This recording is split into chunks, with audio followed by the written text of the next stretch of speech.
Hello, welcome to Frank's School, 150th day of the fourth year. Well, the second day in Lisbon, the afternoon was stressful. There's just no escaping that. But I do want to talk about it some because there were mistakes made, as I said.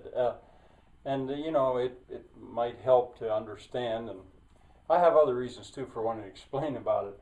But anyway, that day, well, let me back up. 45 years before, or something like that, I had the second time that I was in Lisbon, 1970, I think. I had gone to the Museum of Popular Art. My wife of the time, Joyce, and I went to the Museum of Popular Art. And there, I've explained this elsewhere in the course. There we saw, this is the guide, there we saw a collection of artifacts that I never forgot. It wasn't so much popular art, it was the tools and the equipment and that the peasants used. You probably can't see this, but I'm trying. I never forgot it. It was so good. And I mean, I couldn't remember in detail, but I wanted to see it again. Well, 2 years earlier, with Shirley, I found the Museum of Popular Art again. I'd been, the year I was there with Erica, I just knew I didn't have time. But I found the Museum of Popular Art again, and I was excited about it. And we went in there, this is like 2 years ago, and the stuff was gone. It wasn't there. It was a collection of art, but nothing like what I had seen. And I mean, I was disappointed. I had a conversation with the ladies there. That was okay. And I said, what happened to the stuff? And they said, well, it was going to be put in some other building. And my Portuguese was so bad, and I don't remember exactly what they said. They weren't even sure. But they said, no, it was going to be put in some other building, some new collection or something. So I was disappointed. And in the link from yesterday, I said, at the one spot, I said, you just catch that. I gave the time. We're walking away, and I said we weren't able to see it. So I was disappointed. Well, I hadn't given up. I was going to try to find it. And in Belém, I was going to go to the Museum of Archaeology because I thought maybe they'll know there. At Belém, near the Mosteiro de Jerónimo, the monastery of Jerome, there are quite a few museums right around there. One of them is right in the monastery is the Museum of Archaeology. And I thought, well, maybe the stuff's there, or maybe they'll know. Well, that very day, I think, as we were riding the train, I was looking through the information, the booklet of information that comes with the Lisboa card, and there, almost by chance, I came across a description of what was at the Museum of Ethnology. Now, I'd forgotten the word. I didn't even, it was in Portuguese, but it was almost the same. I had once thought about going into ethnology as a career, but I'd completely forgotten that the word existed. Anthropology, yes, archaeology, yes, but not ethnology. And in the description, it said that they had a collection of artifacts from Portugal. And I thought, that's it. That's it. I want to find it. And so when we got there, I was thinking probably that Thomas and Shirley, I was mostly thinking about Thomas. There were so many great museums in there around the monastery, the Museum of Navigation, Museum of Coaches, Museum of Archaeology, and some others as well, plus the monuments and things, and the monastery itself, that there would be plenty of stuff to see, and then we could meet. And I would go off, and I would somehow, because this museum, it wasn't that far away, it said. Well, to my surprise, the Hocklings, we wanted to stay together, and so they were with me on this quest. I had gone into one of the museums and asked where it was, and the woman had to get a map out. She didn't know exactly, but then she found it and said, well, it's there, and it's not that far away. And I think I said in Portuguese, can you walk there? And she said, you can walk there. And I'd even tried to find some other way because it looked like it might be a little bit far. Well, anyway, well, one of the things I wanted to say is this museum seems to be just about unknown.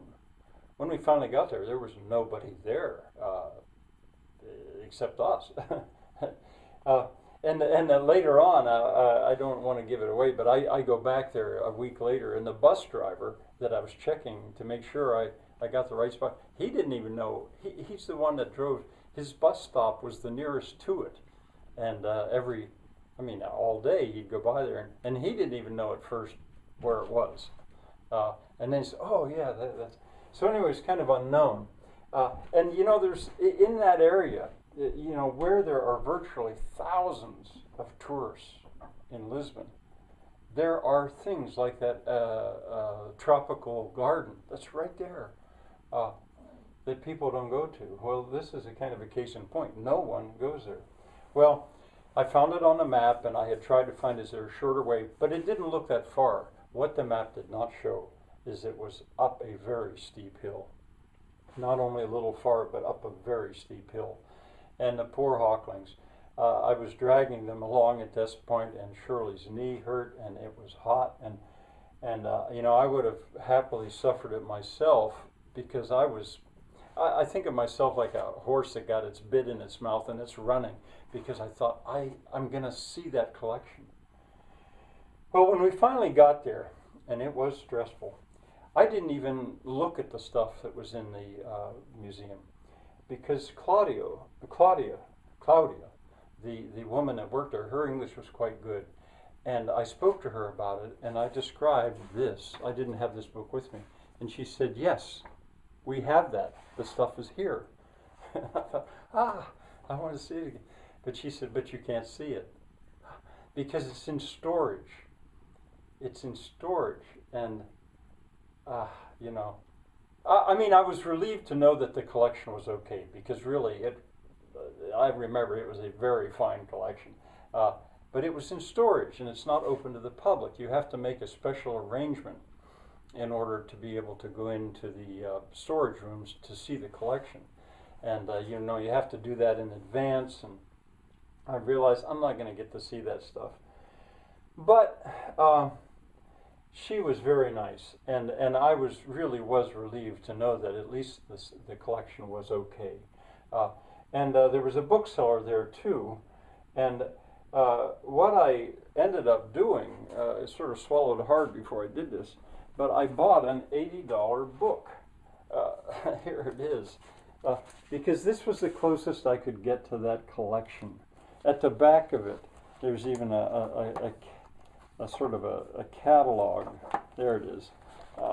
Photographs of the items. And so I couldn't see them, but at least I could have the photographs of them.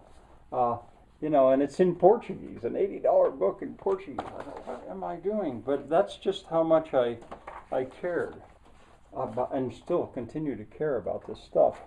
Well, I found out, and the bookseller, he had told me, you're lucky to get this book. I'm thinking, yeah, $80. He said that there was a man that came all the way from Italy just to get this book. And they'll never publish it again. And I agree. I just am not in the habit of spending $80 for a book. But I did get that. I thought, well, at least I've got pictures of that stuff. And I really was happy of it. And Claudia also gave me the director's name and said you could write to him, his email, and tell him your story about. And she said, if later if you come back to Lisbon, you can probably arrange to see this stuff. And I said, well, we're leaving tomorrow. We're going up north, and I realized I probably couldn't. But anyway, I got the director's name and his email, and we had a wonderful conversation. She told me about a movie called O Fim do Mundo. I had asked about the deserted villages, aldeias do Xisto, they're called. And I said, was there ever any movie about that? And she went back and actually asked a colleague and came back and said, yes, there was one called O Fim do Mundo. That translates the end of the world. But this is around 1993, I think.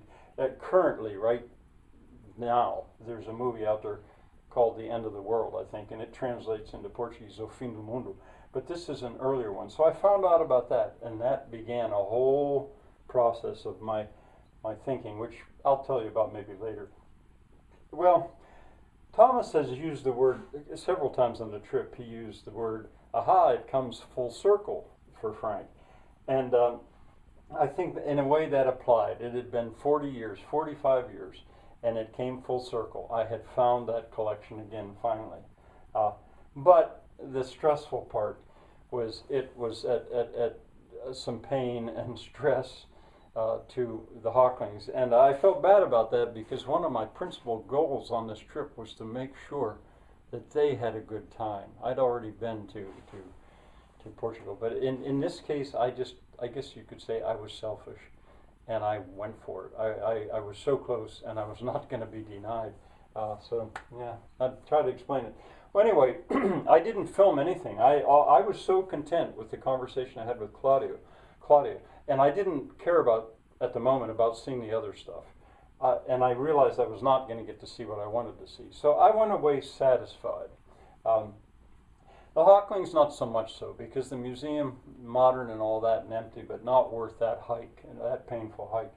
But in any case, I am going to give a link here. Thomas made a video. He filmed stuff, and he put a video together, and I'm going to give you that link. Now, Thomas is an artist. He's a musician, and he also has that artistic nature. And his video is quite different from what I do.